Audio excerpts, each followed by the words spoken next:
Dear Harstem, I am here to say that nothing gets my blood boiling more than Terran mech players. My opponent in this game is a prime example of the issue. Throughout the game he displays no skill at all and shows that with tank Thor Hellbat you can just collect free wins up to Master 1 MMR. My complaint is that the only way to defeat Terran mech is by playing like Cyril, microing units on not 1, not 2, but 3 different screens. Alas, I am not an octopus, and therefore I am unable to win this game. Because I am not this octopus, I know that I suck.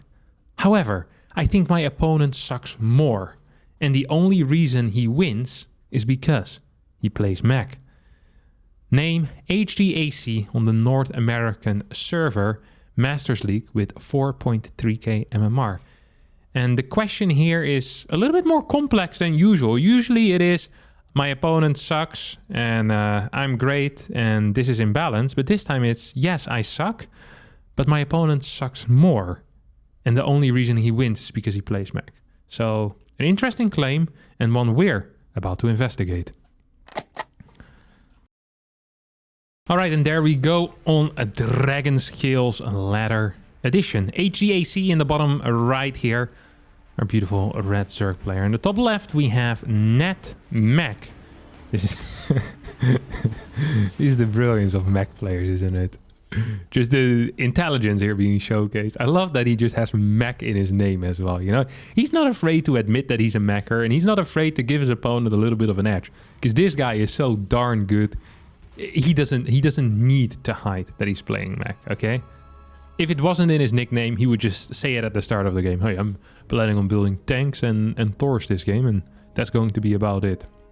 Now, HGAC, did not have enough help with that because he's gonna end up losing this game eventually to the Macaronis, which is very unfortunate. We're here to investigate who sucks more. Now, I don't usually like doing that because comparing yourself to your opponent is, in StarCraft 2, tends to be a bit odd because most people have different skills and different races require different skills, right? At certain levels, just being capable of making a good unit composition is good enough. Now, you could have someone who's building a crap ton of links at 500 APM and microing those links properly, but if they're playing against someone that rushed +3 vehicle weapons and is messing Hellbats, and then the link person continues building links, then yeah, you're gonna lose just based on the composition. Did you technically play better? I mean, in a way you did, I guess, because you're way faster and you obviously have more skills, but your army composition is so bad that you manage to lose. And this is often the case in StarCraft 2, is you can outplay someone in many different ways. Like you can out-eco them, have better multitasking, but if you're terrible at fighting, for example, you can still lose games. And it doesn't mean that you've lost that game due to imbalance. It means that you've lost the game due to that one particular skill. So it's always really difficult to compare players like that. So it's going to be a difficult episode for me, which HDAC managed to, create a hard task here for starters. Opens up with a little bit of a tumor here on the low ground, fairly standard opener, except for the fact that he's rushing Overlord speed, which is kind of an odd thing to do, honestly. We don't see this a whole lot at the high level. Sometimes we see it against CC first openers, but honestly, otherwise, I don't think we ever really see it. This might have been a CC first opener, actually. Was it? No, it wasn't. No, it most definitely wasn't. He just opened up with a really weird... What is this, actually? I have no clue what this was. But it looks odd. And I don't enjoy it. Pure Marine into Triple Factory. Now, this is going to get scouted. So despite Overlord speed being very uncommon and generally considered to be crap, it does pay off because he scouts a 2-base mech all-in here. This is not just mech. This is a 2-base mech all-in with 3 factories before the 3rd CC. That means he wants to produce a lot of units. We immediately see a Roach Warren go down, which I like. I would love to see link speed being cancelled. You get the full scout. You know what you need. You know what you don't need. You see no reactor on any of these factories, so it's going to be a relatively low Hellion count and probably a bigger focus on units like Cyclones or tanks. And So you won't need to deal with any early game harass. Just straight up rushing roaches here, going into roach speed and cancelling link speed, I think would be a very fair thing to do. I'm not necessarily opposed to rushing into lair to get quick glial reconstitution. I also don't think it's entirely necessary though. This timing push is not going to hit before you would have roach speed out anyway. So it seems like a little bit much, in my opinion. Armory here is on the way as well, so it's probably going to be a +1 timing attack. And as I say that, we also have a 3rd CC, so I'm not entirely sure what this build out of net mech is going to be. What I do know is that HDAC has full vision of whatever this, well, honestly, kind of abomination of a builder there is so far, what this is. Like, he knows what's coming. He has the exact timings.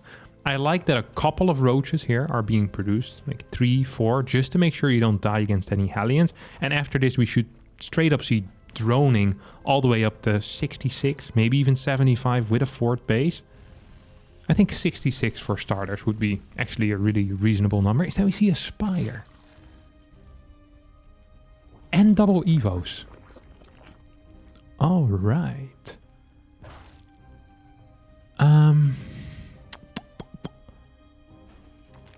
Now, the Spire is interesting because you'd usually get it against Mech. So, usually against Mech opens up with either Banshee. We've seen that a lot as of late, like heavy Banshee usage. 5, 6 Banshees with the Banshee speed. And then into like Hellion Cyclone stuff, eventually adding in tanks, that type of stuff. Or we've seen in the past a lot of Battlecruiser openers out of Terran. Throwing in Battlecruiser, Battlecruiser, Battlecruiser. And then eventually transitioning into like tank mech, like more solid ground-based mech. This, however, is just pure triple factory. It's more of like a mech push that's coming at you. So building a Spire is not necessary. It feels to me like HDAC has 2 modes in his head, and that is Bio and Mech. And against Mech, you get a Spire for Corruptors, and then you go Ravager Ling Bane, or you get Roaches, Roach Ling Bane, whatever it is. He's actually getting the correct upgrades. But there is different types of mech. Like, you can't just have these massive categories and pretend that there's nothing different inside of those like tiny categories. It is simply not true. That's like having like brown chocolate and white chocolate. Like, you have very dark types of chocolate. You have these, like I think it's called milk chocolate. The ones with a lot of cacao and with less. It's different variations, and you need to mentally prepare differently for the chocolate as well. You get one of these chocolates with 98% cacao. It's like you want to puke straight after, so you get like one of these puking bags ready. And it's the same against Mech. If your opponent isn't building any air units, the Spire seems like a waste of resources, especially if you're being pretty much 2.5 based all in here, which is actually what's happening. And funnily enough, despite having full information, HDAC is completely non-ready, it feels like. He has an insanely low amount of units. I don't quite understand why. It felt like, has the opponent even scouted? And I think, okay, this is 7 minutes in. This is the first move out on the map. I've seen people at 180, 170 supply at this point as a Zerg while they were being harassed by Hellions, if they're roach maxing. Like, the fact that he only managed to get to 120 while being completely aware that nothing was going to hit him until the 7-minute mark is a little bit surprising to me. And yes, there are some money here in the Spire. There's some money in these upgrades as well. It is just a really odd start of the game. The way you would want to fight this right now is probably by kind of like this. You just attack into the Hellbats, throw a couple of biles, and then you move away. Make sure you stay out of tank fire. I wouldn't even mind if he sends like 5 roaches around to pick off any potential reinforcements. I think that actually would be quite smart. Or a Ling run by, I think is also quite smart. 3 Mutas, however, I'm not entirely sure of. There are no Cyclones, but there's 1 Cyclone and 2 Marines. That might actually be good enough against 3 Mutas. What in the world are 3 Mutas gonna do here? I am so curious. Is it like harassing Mutas, or I hope my opponent has no anti-air whatsoever Mutas? Okay, here comes the attack. A little bit of a flank, just straight up walking into the Hellbat. At the same time though, Ling run-bys are killing a lot of workers on the other side. The Roach Ravager will just clean up this push in the end, while floating simultaneously about 2k as well. These Mutas are still just idling. This makes absolutely no sense.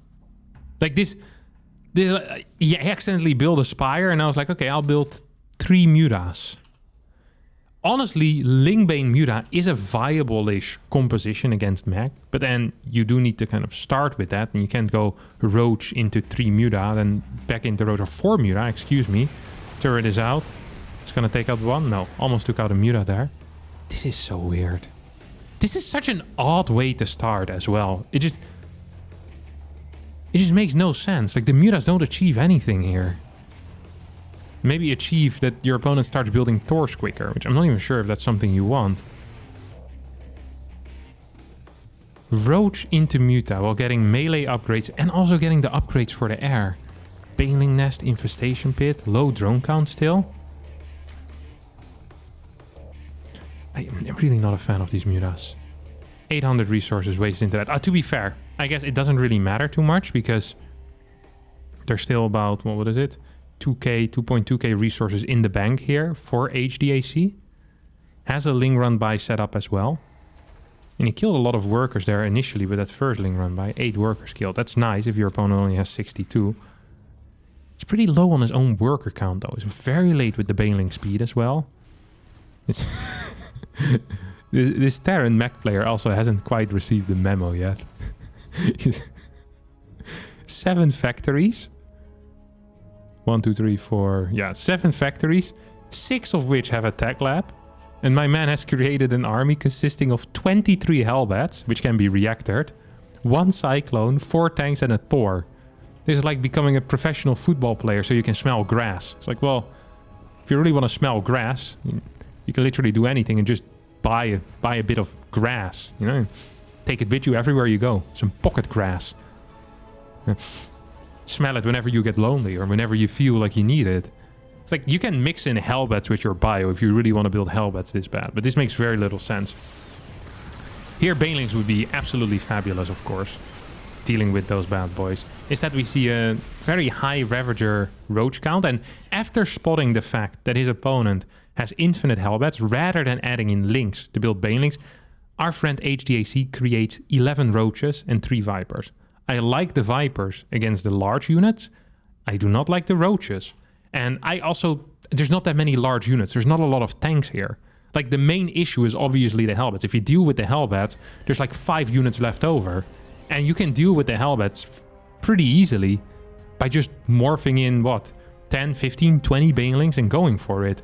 Worker count should have been a lot higher during all this time. It really feels like HDAC kind of knows what he's doing, but he's only been shown like part of the puzzle. You know, he doesn't entirely know what the end picture has to look like. He knows that Roaches are pretty okay, and he's heard that a Spire is necessary. You probably want to go into a hive and get Banelings as well, but he's not really on that high drone count, that 95, 96 worker drone count, and he's also not teching very fast. So he's kind of stuck in between teching really quick into, for example, Brute Lords, and massing out units, continuously attacking into your opponent. He's also not doing that. Now, this is a terrifying push out until you realize that there's 30 Hellbats in here. There is 60 supply of units that will die against Banelings. If there were enough Banelings, that is, of course. But the Vipers are out as well. Yep, they are. I'm loving these moves. This is absolutely fabulous. Oh, here come the Banes. Actually good. Yeah. Every single Hellbat there got taken out by about 15 supply worth of Banelings. Now the Vipers move forward. Blinding Clouds rather than Abducts. I'm not entirely opposed to it, honestly. I mean, I feel like maybe a couple of Abducts would have lost him less Ravagers. If there were a bunch of links behind this, now that all Hellbats are cleared up, that probably also would have been good. This was some atrocious control out of the Zerg. Some legitimate atrocious control out of Zerg, but still a completely fine fight. If you're a Zerg player and you're down only 3k fighting against Mech armies, you're usually fine. Except for the fact that this time around HDAC just has too low of a worker count. And by killing all those Hellbats, he's actually improving his opponent's army.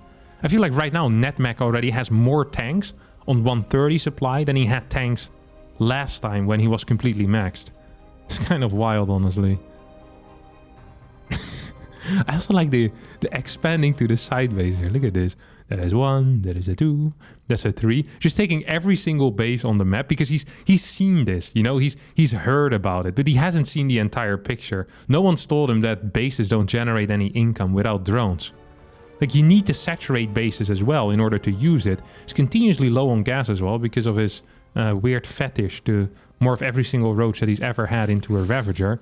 He's built like 20 Ravagers so far this game. Lost 15 already as well. It's not entirely brilliant. Now we have a greater Spire on the way, and then the lower drone count makes sense. But for a Brood Rush, this is kind of hitting too late as well. Like, it's not really a rush anymore. It's just a Broodlord attack. Except there's no Broodlords yet either. I do like this move, by the way. Mining from the corner bases first. Once again, this is just better if you have more workers. It really is just better if you have more workers. Also, this entire style, like the style that HDAC is playing here is so focused around trading and then denying bases of your opponent. And neither of these things are happening. HDAC is maxing out and then standing at home, but you want to throw your units away and then hope that you can remax faster with the help of your higher eco. This third base has been open the entire time as well. Not a single Ling run by after the first one, despite nothing being there. Roaches, Banelings, Lings, anything could have cleared this. Now, once again, we have a massive move out with, what is that? 14 Hellbats. This time, though, there's also 15 tanks. So sending in 30 Banes won't quite do it anymore. And yes, if Mech is maxed out and you have a hatchery tier army, life usually is actually going to be pretty darn difficult. Vipers decided to not get any energy either, just using single up ducks here. And we get a very interesting decision to attack into this. Losing 50 supply before realizing that perhaps this isn't a fight. Meanwhile, the Terran lost 5 Hellions. I want to see that one in slow motion one more time. Because that Baneling move was kind of interesting. Let's just focus here on these Banelings. Where... Okay. I want to kind of go the first person view of the Baneling, okay? So we go over here. Nice and slow, Pompidom, tank. Ooh, look at that. Lots of nice Hellbats on the far right side of the screen. That looks beautiful. Oh, look at that Hellbat. Oh, wait. All right, I just want to do this kind of first-person view from the Banelings here. So they see this. It's like, oh, bunch of Hellbats. That looks juicy. And then here, more Hellbats to the right. Or a massive Thor with infinite HP that I could burst myself into. Let's do that. Couple of Hellbats stay alive as a result, and these 60 Lings, which should be absolutely fantastic after you clear every single Hellbat, are now going to be a little bit more useless. Ravager's actually doing an okay job, but don't forget he also lost about 50 supply worth of Roach Ravager already at this point. So yeah, life sucks. Life actually does suck. There's no follow-up tech here yet either. Like, Terran has been doing this off of 4 bases. Which is fairly impressive. I guess that's what happens if you just invest your entire force into Hellbats, your entire mineral income into Hellbats, rather than having to build so many expensive gas units early on. Oh. Banelings there prioritizing the tank over going for the Hellions and Hellbats again. Yeah, at this point I feel like the game is honestly pretty much over. There's really not that much you can do anymore. There's Thors for a potential anti-air change. There's a single Viking. There's plenty of tanks.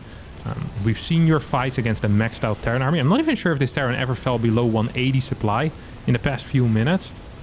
He has been microing behind it as well. So no 5th base has been constructed. This 3rd base is still completely open. I wonder if we were to give this game to Serral against NetMech, I feel like Serral would still be capable of winning. I feel like that would be the case, right? I'm not sure if it's true, but my gut, it tells me that it's true. It really does tell me that it's true. However, for our boy HDAC, who decides to morph another 7 Ravagers, don't think it's entirely true. Broodlord's now coming in with a flank. I do like that move. That's nice. Roaches here died into the natural.